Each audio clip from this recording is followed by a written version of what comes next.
আসসালামু আলাইকুম। আজকে আমি রান্না করব মাটন রেজালা। এই মাটন রেজালাটা রান্না করার জন্য প্রথমে আমি একটা পাতিল বসিয়ে নিচ্ছি আর এর মধ্যে পেঁয়াজ কুচিগুলো ভেজে নিচ্ছি। আর দিয়ে নিলাম কয়েকটা তেজপাতা আর বড় এলাচ, আর ছোট এলাচও দিয়ে নিলাম আমি কয়েকটা। এগুলোকে একটু থেতো করে নিয়েছি যাতে ফ্লেভারটা ভালো করে বের হয়। আর দিয়ে নিচ্ছি প্রায় আমি 1.5 ইঞ্চির মতো একটা দারচিনি।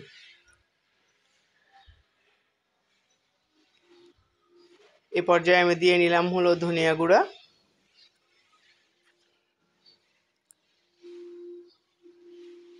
মরিচ গুঁড়া দিয়ে নিচ্ছি আমি এখানে প্রায় 3-4 চামচ পরিমাণ,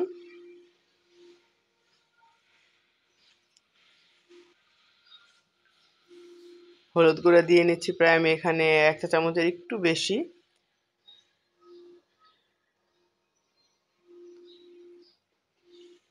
এখন পরিমাণ মতো পানি দিয়ে মশলাটাকে আমি খুব ভালো করে কষিয়ে নিচ্ছি। এ পর্যায়ে আমি ধুয়ে রাখা মাংসটা এখানে দিয়ে নিলাম।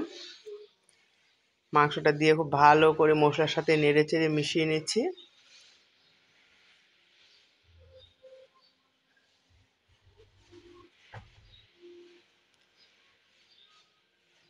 এভাবে করে সব কিছু সুন্দরভাবে মেশানো হয়ে গেলে এখন আমি এটাকে ঢাকনা দিয়ে রান্না করব প্রায় 10 মিনিটের মতো। আর আমি এখন আদা রসুনটা আজকে পরেই দিলাম। এখানে আমি প্রায় 2 চা চামচ পরিমাণ দিয়ে নিয়েছি আদা। আর আদা রসুনটা আমি কিছুটা পরেও দিব আবার। এভাবে করে আমি এখন এটা খুব সুন্দর করে রান্না করে নিচ্ছি।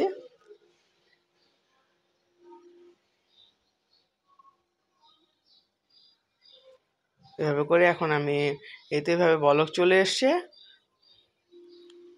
খুব ভালো করে নেড়ে নিব।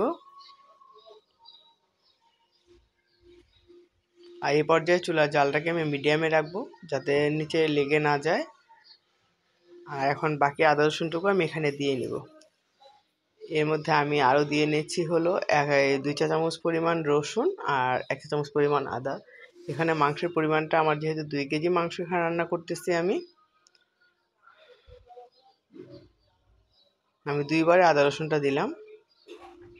আর কয়েকটা কাঁচামরিচ আমি এখানে দিয়ে নিলাম। এখন ঢাকনা দিয়ে রান্না করব মিডিয়াম আছে আরও 10 মিনিট।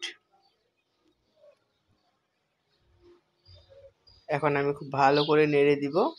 আর স্বাদ মতো দিয়ে নিচ্ছি। আমি প্রথম থেকে রান্না এখনও লবণ দিইনি, মাত্র আমি লবণটা দিয়ে নিলাম। এখন ঢাকনা দিয়ে রান্না করবো এইভাবে করে। ঝোলটা আমার প্রায় শুকিয়ে গেছে। খুব ভালো করে নেড়ে নিয়ে আমি এখানে ফুটানো গরম পানি দিয়ে নিব। আমি এখানে প্রায় 1 কাপের মতো ফুটানো গরম পানি দিয়ে নিচ্ছি।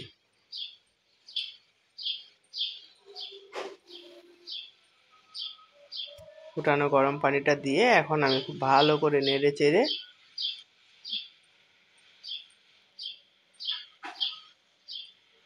ঢাকনা দিয়ে রান্না করবো এটাকে।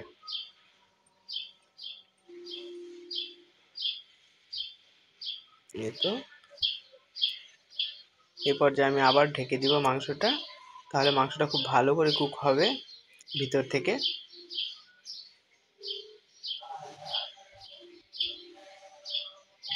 এই তো, এ পর্যায়ে মাংসটা রান্না আমার প্রায় হয়ে গিয়েছে। এখন আমি খুব ভালো করে নেড়ে নিব।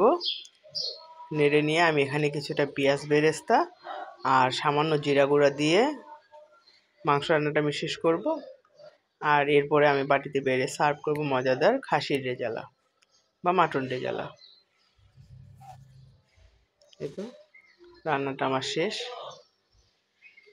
আল্লাহ হাফেজ।